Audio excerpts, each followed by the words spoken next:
গুৱাহাটীত খেলো ইণ্ডিয়া অস্মিতা ৰাজ্যিক হকী লীগ আৰম্ভ। জুনিয়ৰ আৰু ছাব জুনিয়ৰ শাখাত ক্ৰীড়া প্ৰদৰ্শন। জিপাল ভেটাপাৰাৰ মৌলানা মহম্মদ তৈবুল্লাহ হকী ষ্টেডিয়াম। গুৱাহাটীৰ ভেটাপাৰাস্থিত মৌলানা মহম্মদ তৈবুল্লাহ হকী ষ্টেডিয়ামত বৃহস্পতিবাৰৰ পৰা আৰম্ভ হৈছে খেলো ইণ্ডিয়া অস্মিতা ৰাজ্যিক হকী লীগ। ভাৰতীয় ক্ৰীড়া প্ৰাধিকৰণৰ সহযোগত অসম হকীয়ে আয়োজন কৰা প্ৰতিযোগিতাখনত জুনিয়ৰ আৰু ছাব জুনিয়ৰ শাখাত ছোৱালী খেলুৱৈসকলে ক্ৰীড়াংগনত উজাৰি দিছে শ্ৰেষ্ঠত্ব। জুনিয়ৰ শাখাৰ ফাইনেলৰ মেচ অনুষ্ঠিত হ'ব অহা 23 মাৰ্চত। আনহাতে 26 মাৰ্চত অনুষ্ঠিত হ'ব ছাব জুনিয়ৰ শাখাৰ চূড়ান্ত মেচ। প্ৰতিযোগিতাখনৰ জুনিয়ৰ শাখাত 8টা দল তথা ছাব জুনিয়ৰ শাখাতো সমসংখ্যক দলে অংশগ্ৰহণ কৰিছে। বৃহস্পতিবাৰে প্ৰতিযোগিতাৰ উদ্বোধনী অনুষ্ঠানত উপস্থিত থাকিল চাই গুৱাহাটী কেন্দ্ৰৰ কাৰ্যবাহী সঞ্চালক DK মিট্টাল, অসম চৰকাৰৰ ক্ৰীড়া সঞ্চালক প্ৰদীপ টিমুং, অসম হকী সন্থাৰ সম্পাদক তপন কুমাৰ দাসৰ লগতে কেইবাগৰাকীও বিশিষ্ট ব্যক্তি। নীলা বগা বেলুন উৰুৱাই প্ৰতিযোগিতাখন শুভ উদ্বোধন কৰাৰ লগতে কৰমৰ্দন কৰি খেলুৱৈসকলক উৎসাহিত কৰিলে নিমন্ত্ৰিত অতিথিসকলে। চেম্পিয়ন, ৰানাৰ্ছ আপ আৰু তৃতীয় স্থান অধিকাৰ কৰা দলে কিমান প্ৰাইজ মানি লাভ কৰিব ক'লে চাই গুৱাহাটীৰ কাৰ্যবাহী সঞ্চালক DK মিট্টালে। Basically it's a part of the Khelo India scheme. Khelo India scheme 2017 में लॉन्च हुई थी। उसके बहुत से कंपोनेंट हैं, जैसे fit India and Asmita is one of the main component. इसमें क्या है, जो लड़कियां हैं, जो बच्चियां हैं, उनको खेलों में आगे लेके आने के लिए ये अस्मिता लीग लॉन्च की गई है। तो ये स्टेट वाइज लॉन्च होती है।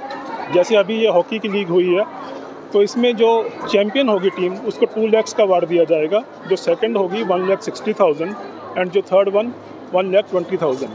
इस स्कीम से बहुत से बच्चे आगे निकलेंगे। जो ये लड़कियां हैं, गर्ल्स हैं, तो आई होप कि ये बहुत आगे जाएंगे।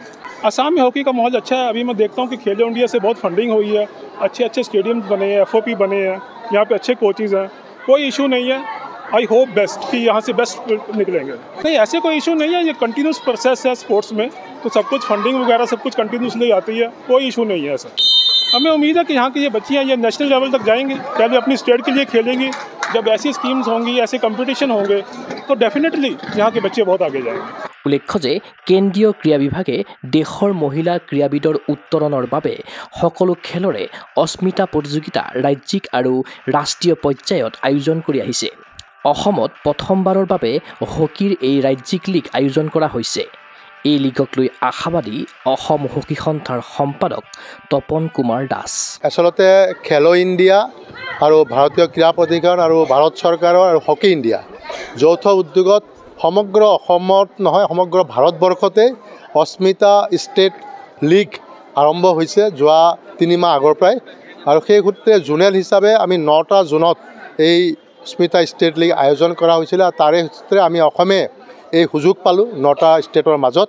আৰু আমি সেই হিচাপে আজিৰ পৰা এই অস্মিতা ষ্টেট হকী লীগ আমি উইমেনৰ অসমৰ যি 8টা ভাল ছোৱালী দল আছে, সেই 8টা ভাল ছোৱালী হকী দলৰ মাজত জুনিয়ৰ আৰু ছাব জুনিয়ৰ 2টা কেটাগৰীত আমি এই অস্মিতা ষ্টেট হকী লীগ আয়োজন কৰিছোঁ। আৰু এই অস্মিতা হকী লীগৰ বহুত ইম্পৰ্টেণ্ট আছে। এই অস্মিতা হকী লীগৰ খেলুৱৈসকলে পোনপটীয়াকৈ সা সুবিধাখিনি পাব। যিহেতুকে অস্মিতা হকী লীগৰ জুনিয়ৰ পৰ্যায়ৰ চেম্পিয়ন দলটোৱে 2 লাখ টকা পাব, আৰু ৰানাৰ্ছ আপ দলটোৱে 1,60,000 টকা, আৰু থাৰ্ড পজিশ্যন দলটোৱে 1,20,000 টকা কেছ মানি তেওঁলোকে পাব।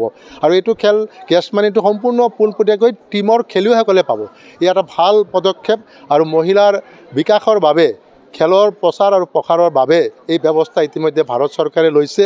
আৰু মই ভাবিম যে ভাৰত চৰকাৰে এটা ভাল পদক্ষেপ লৈছে, যিহেতুকে ভাৰত চৰকাৰে ইতিমধ্যে ক্ৰীড়া ক্ষেত্ৰখনত ক্ৰীড়াৰ মানদণ্ড বাছি ওলাবলৈ চেষ্টা কৰিছে। তাৰ মাজত হকীয়ে একমাত্ৰ নম্বৰ 1 গেম হিচাপে চিনাক্ত হৈছে 61 মাৰ্ক লৈ পেলাই আন্তঃৰাষ্ট্ৰীয় পৰ্যায়ৰ সুনাম। যোৱা বছৰত যিমান ৰাষ্ট্ৰীয় আন্তঃৰাষ্ট্ৰীয় পৰ্যায়ৰ খেল হৈছিলে, এছিয়ান চেম্পিয়নশ্বিপ হৈছিলে, সকলোতে মহিলা আৰু পুৰুষে যি সন্মান আনিছিলে, সেই হিচাপে ভাৰত চৰকাৰে এটা মাৰ্কিং কৰিছিলে। আৰু মাৰ্কিঙত হকীয়ে 61 পইণ্ট লৈ পেলাই 1 নম্বৰ পজিশ্যনত আছে ভাৰতৰ খেল হিচাপে।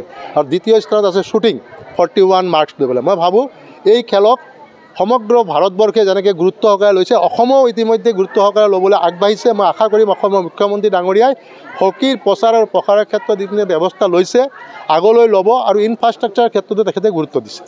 জুনিয়ৰৰ ফাইনেলটো আমাৰ 23 তাৰিখে অনুষ্ঠিত হ'ব।